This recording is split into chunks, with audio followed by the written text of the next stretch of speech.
welcome. Thank you so much for joining us here today. It's an absolute pleasure to be talking to you. Thank you, Supriya. It was really always good to catch up and connect regarding the security. Really nice. Absolutely. Likewise, Preeti. And Preeti, you've been in the industry for so long, for over a decade, and I couldn't think of anybody else when it comes to talking about IT-GRC, right? So IT-GRC is something people are talking about of late, right? And there is so much changing when it comes to compliance and things like that. So I'd like to ask you, how much headway has the IT-GRC made in the Indian market, and what are some of the factors that are increasing its importance in India? So, do you know that cyber criminals revenue, which was generated in recent years, is like almost 1.5 trillion? And just to come out of it, India is investing almost like 4.7 billion in 2024, and it is expected that year-on-year growth of 18%, and by 2029 the expectation in the spend in cybersecurity management is like almost 11 billion. So that's where the need of governance has started, that you cannot manage IT without having a right governance, risk, and the compliance. So I can say that effective governance, risk management, and compliance are not just the operational necessities; they are strategic enabler for any business for their sustainable growth and resilience. By investing in GRC, organizations are not just safeguarding against any kind of a potential risk, but they are building the trust in their customers, in their stakeholders who are working very closely with them. Also, with the help of GRC, companies they can manage the global cybersecurity standards, just like India has. Still, the privacy bill is about to come. America has their own privacy bill. UK and the European nation, they have GDPR. So GRC helps to meet regional regulatory requirements. In Indian banking, they have a IRDI. You keep on hearing about compliance like DORA in UK. It's coming. So with the help of GRC, you evaluate these kind of regulatory needs based on the different zone or the regions. ITGRC is not about meeting the requirement. I will say it is about setting up the culture of continuous security improvements and building a ethical integrity within the organization by managing security in terms of data privacy, cyber, as well as also the ethics within the people, that how they can ensure the protection of data, protection of their assets. So that's where I will say GRC is playing a vital role and is growing, and now it's become the need of every organization.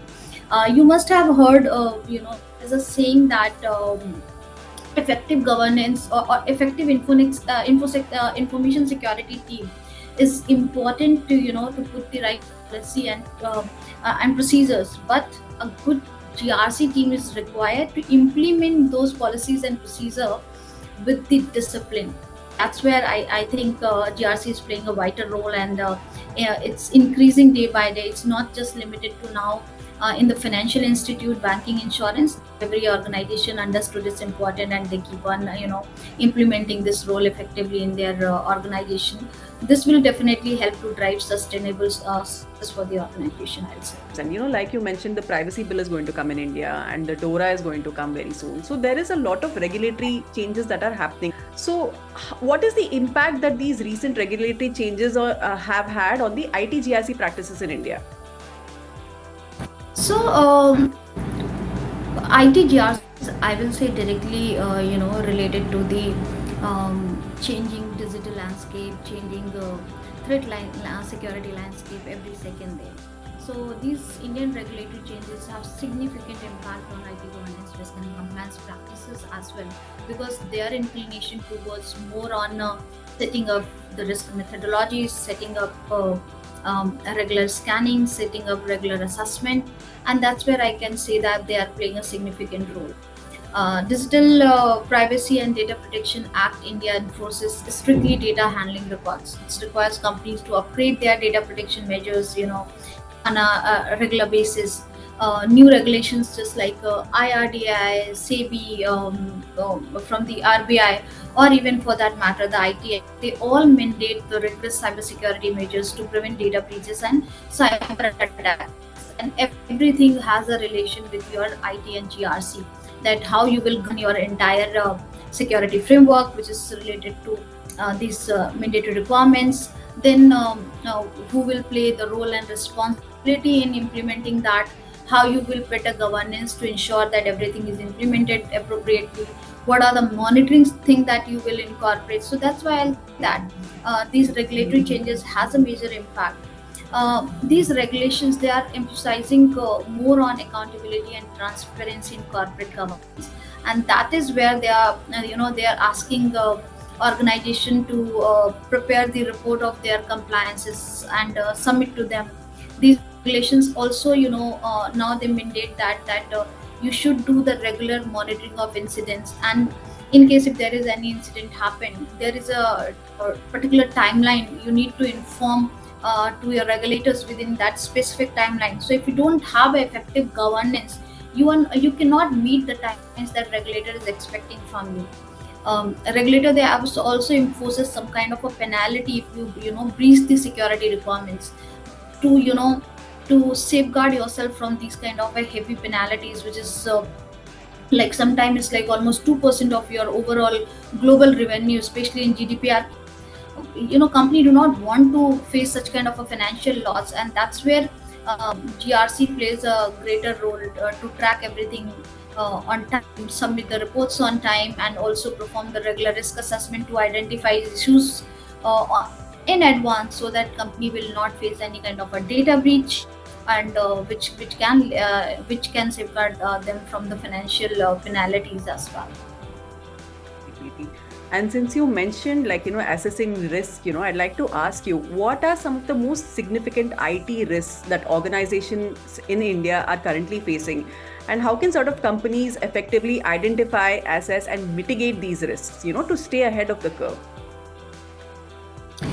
So there are so many risks, but few are concerning. So one is, of course, I will say the generative AI uses and the deepfakes. The another one is the complex regulatory requirements and the breaches of those requirements. The third one is business disruption because of these cyber attacks. Your AI has become so advanced, and that's where they're also playing a role in advancing our hackers, and the kind of phishing emails earlier comes, and today the emails that are coming to us, they're like so sophisticated and so real, you cannot distinguish between the fake and the real email. So the phishing risk has also increased. Employees, they are the weakest, I will say, cybersecurity victims, and they are also, we can say that they are the insider threats. So these are the some key risks that at present what that we are facing. How we can come out of it.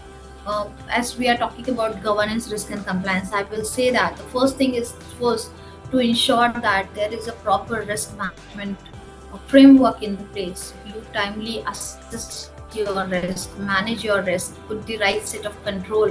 You do the reporting, and that's where what are the risks which are open in your organization and how to come out of those risks. The second thing is that regularly scanning of your crucial systems, your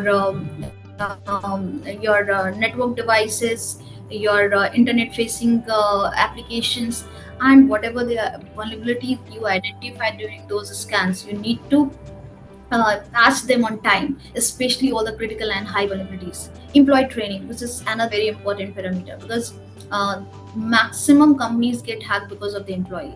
They were unable to distinguish between the real email and the fake email. They clicked on the link, and because of one mistake, hackers get access to your entire machine. That's why it is important to educate your employees, that is what is security, regulate their company from these bad practices. Right now, access control is not sufficient. I will say the multi-factor authentication will help to protect your information. Beside that, you should also follow some kind of industry best standards, just like ISO 27001. If you are handling the card data or the payment data, PSI DSS is important. NIST framework is there. and there are other regulatory frameworks. So you should also ensure that whatever the requirement that these standards are asking, you are implementing appropriately, and ensuring that their controls are working effectively. Utilizing industry risk management frameworks also help to ensure, having a comprehensive risk management framework that's supposed to mitigate any kind of a risk, timely identification of risk, timely mitigation of the risk, and also timely reporting of the risk to the any kind of a regulatory, in case if you have any obligation to report to them. So these are the certain controls, I will say, if you implement effectively. Of course, you can manage your IT risk. But last thing that I forgot to mention about is like having the right policies. If you don't have appropriate base, you cannot incorporate anything. So first have the lay down the base which is strong enough, then deploy that base across the organization. I forgot to mention, which is very much important for an organization, is having the base, that is your policies and procedure. So lay down your policies and procedure, which also talks from the risk point of view. And those policies and procedures should be appropriately incorporated across the organization. All functions, whether it's people function or your tech teams or your infra development, their procedures should align to the info policy objective, and that's where you can ensure that your infosec risk is appropriately managed. So that was the last point that I wanted to add to the above. Thank you so much, Preeti. Great view. And when you were mentioning about we getting spoofed emails that look so original, right? Each and every one of us are being affected by it, right? And this has in turn brought about increased importance of data privacy, because all our data is already leaked, and the DPDP Act is going to. I mean, it's become a law already, and companies are in the process of adopting it, right? So, I'd like to ask you, with the rising importance of data privacy, how are Indian organizations addressing data protection within their IT GRC frameworks? We are increasingly prioritizing data privacy within GRC by aligning with GDPR or the Data Privacy Act's requirement from different nations. We ensure compliance by implementing robust encryption method at like data at rest or data in transit. Also by enforcing strict access control with role-based permissions. Conducting regular security assessment, or like by internal audit, doing the risk assessment, which of course help us to identify gaps in time and address personal data protection requirements. By putting a clear incident response plan to manage data breaches gaps, also one of the action that we do take. Deploying employee training, as I already mentioned, that this is really important to educate employees, tell them that what is PII data and why its protection is important. Data minimization, this is like one of the critical element in all the privacy standards.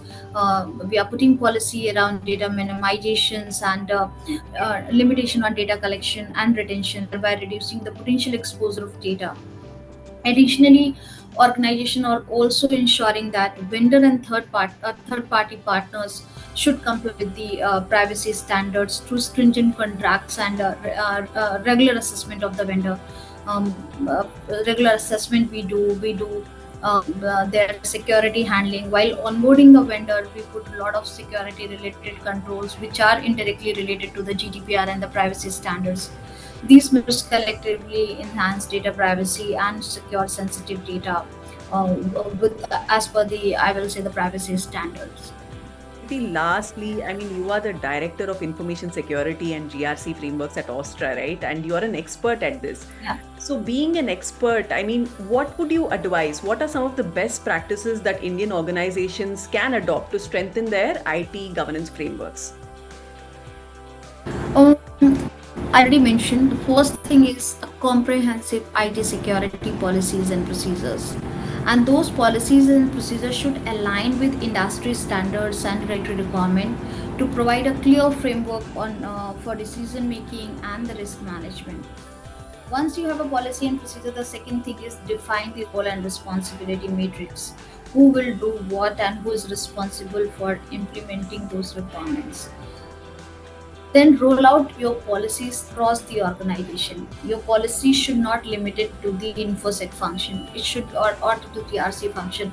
It should be present. It should be, visible to all, so that people should know that what is expected from IT person, what is expected from non-IT person, what is expected from normal employees, right? How you should manage your device which is given by the company, how you should manage your desk, how you should manage your physical entry to the organization. That's why it's important to roll out your policies. Perform regular risk assessment. Build a framework where you should do the regular risk assessment to identify your potential cyber threats and vulnerabilities, right? And also proactively manage those risks. It's not just like to identify the risk. You should manage those risks within the defined time frame. Continuous monitoring and audit. You should get yourself audited, like the internal audit for your critical IT system, critical IT processes. That will also help you to ensure that you will, your all systems are passed, your systems are up to date, so that they're secure from any kind of a cyber hack. Employee training and awareness. Build a strong employee security awareness program. It's just a generic program for employee. Your training program should be for the new joiners. When they join the company, they should get the training about the do's and don'ts for the security for the company, so that you can protect your information, even if the person is new to the company. Then there should be regular refresher training. Role based training should be there. Role based, I mean, say that CEO is exposed to different kind of risk. Analyst has a different kind of a risk exposure. So your training program should role based. There should be training to the key roles, just like the developers, just the one who's handling the administrative role, the roles in the system, privilegers. So your people function. They have a data of all the candidates, employees, financial data. So there should be some role-based training, so that people should know what kind of a data they are managing and what kind of a protection is required around that data. Vendor management. We we are in a world where we cannot manage everything by our own. A lot of our functions are managed by third party, and because of that they get access to our crucial information or the critical information. And also sometimes they get access to our building, our systems, our machines, and all. So having a strong vendor managed framework is also one of the need, and that's where the role of GRC comes into picture. Incident response planning. We are in a world where one or other day the company will face some or other kind of a cyber attack, but how we can come out of it, that is important. So having a proper incident response resilience planning is very much important. That will only help you to come out of any kind of incident very quickly. So that's also one of the things that that an organization should have. um, Stakeholder involvement. When we say GRC, it's all about governance, risk, and compliance. And all the three cannot be achieved if there is no proper stakeholder involvement. So every stakeholder in the company should know that what is their role, whether it's executive, where it's IT, people, compliance, everyone. So stakeholder involvement in your complete GRC framework is important. Last, I will say a leadership connect. You should do some kind of a regular, committee meetings where your leadership should know that what is happening in the security landscape, especially at the organization point of view. What are the future risks that the company can face, and how your infosec objective can align to the organization goal. So that's where the role of leadership is important, and that's where you need to have an infosec management committee whose reporting should also align with the board objective. And I will say that by adopting all these practices, you can have a good IT governance framework, in your organization to manage any kind of a risk and cyber and security risk in your organization. Thank you so much, Preeti, for that comprehensive overview of ITGRC, right? I thoroughly enjoyed talking to you, and it's always a pleasure to talk to you, first of all, because, I really admire women leaders like you. You've achieved so much in the industry, you're an inspiration to me. And I'm sure the views you shared across will be very, very beneficial for our audience as well. Thank you so much, Preeti. It was an absolute pleasure. Thank you, Supriya. I just want to add one thing before closing our call. Warren Buffett once said that it takes 20 years to build a reputation and just 5 minutes to ruin it. I think cybersecurity landscape is pretty same.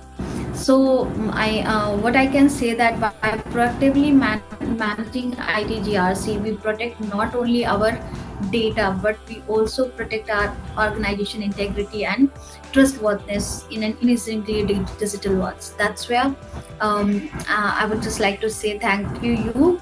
It was really nice talking to you, and always provide me a great platform where I can come and present my view. Thank you so much for providing me this opportunity. Thank you so much. Pleasure is always ours.